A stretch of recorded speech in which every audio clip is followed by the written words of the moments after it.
Africa, all around Africa, our brothers and sisters in the diaspora, Africans everywhere around the globe, welcome back to yet another interesting video.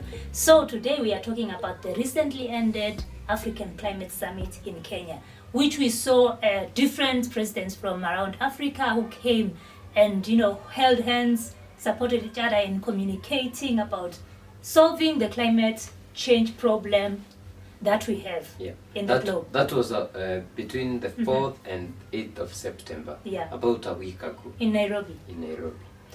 But, this is Nairobi, this is Kenya, and we have the East African community.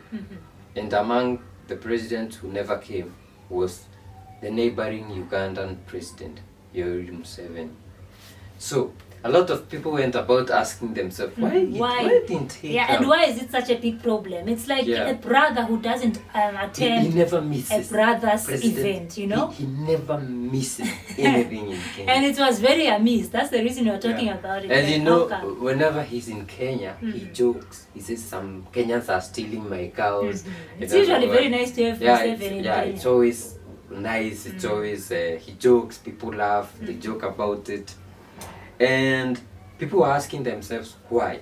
So I'm going to get some information from the Nation newspaper, where the Nation has learned from 3 senior Kenyan foreign ministry officials that Uganda's Museveni wrote to Kenya declining his invitation, stating categorically that he could not sit and be lectured by US climate envoy John Kerry, who hails from a global north country that is among the world's biggest polluters. That is United States of America. Yeah, I think, according to me, that was the best reply you can ever get. Because apart from having Kenyan presidents and African presidents and African delegates coming, there were foreign delegates, among them John Kerry. Those like the Swedish Minister of Climate Change, and among other people.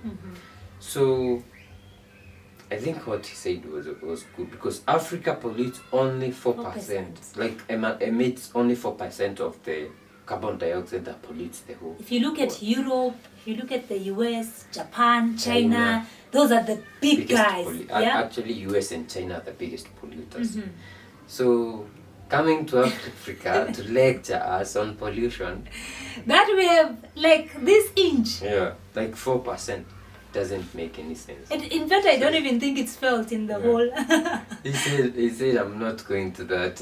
Yeah, in fact, I think summits like this, maybe Africa can just support, like in the whole climate change. Well, we still need to investigate what climate change is. Yeah, and I think we have more needs than focusing on climate change. Let me say that, because although we say the effects of climate change, we talk about floods, we talk about droughts, we would most likely want to look at floods. What can we do with these floods? We can do water harvesting. What can we do with the droughts? We use the water that we harvested during the floods.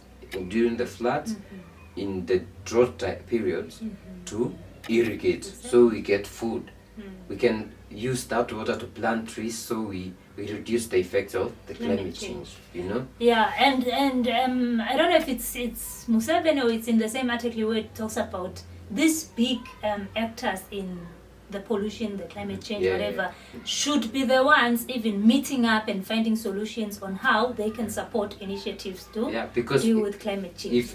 If it's reducing pollution, if it's reducing the carbon or greenhouse gas emissions, planting of trees, for example, also using clean energy, it's for them to do that. If in Kenya or in Uganda or in South Africa we decide we are going to use 100% clean energy, like the whole of Africa, we can only be at 96%, because it's 4% for Africa. So our impact will be very minimal.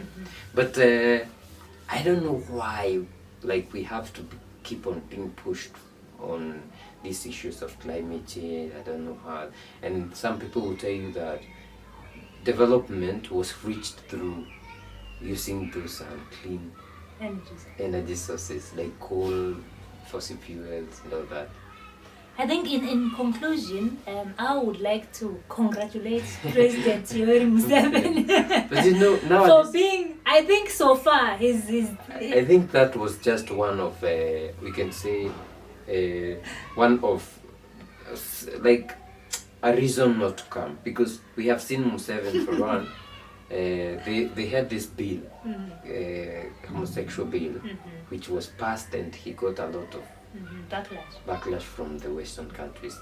Another thing is he went to Russia, and he had a very good talk with Putin, requesting for nuclear energy, to solve our energy problems. And nuclear energy is not so bad if the uranium or then those minerals that are used are disposed properly.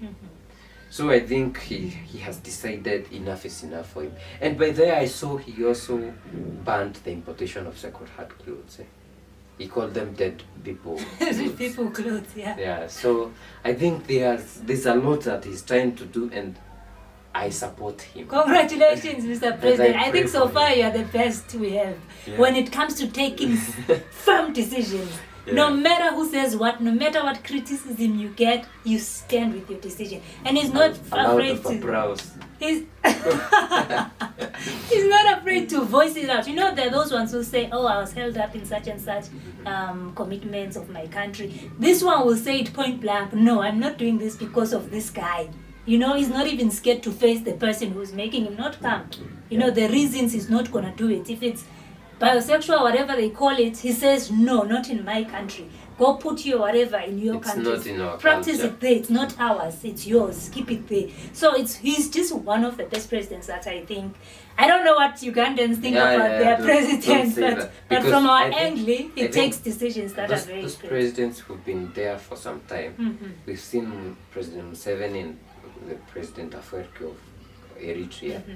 Like they have decided it's time to, because not that they don't know, they know what usually happen and why Africa is underdeveloped, and why some countries from the north are using us. So I hope he's going to do something. Although there are reports that his term might be ending soon. There are so many controversies around Yeah. these presidents that we think are the best. It's just like what we see. But in what Kenya. he did, what he said, what he's doing, What we see. yeah, what from we where we're see, seated. I think it's good for us. May they continue pushing what is going to work for Africa, what is the best for Africa, and may they also do that in their countries, not just only talking in media, in foreign media, to look like they are the best president that we've ever had. Because that is also one thing that is killing Africa. You coming out here and pretending to be the best, the angel. the angel, and back in your country, there are so many skeletons that people are really, So Ugandans can tell us. What do you Our think about your brothers and sisters president? in Uganda. Do you support his decisions? We don't know what you think, guys. Let us know in the comment section. Don't forget to subscribe. Like, share, and share. comment. Remember, we want to reach 1,000 subscribers by the end of this week. So please help us reach that target. Please make sure that you click that subscribe button and let us get to 1,000 subscribers as soon as possible. Yep. See you in the next one. Bye.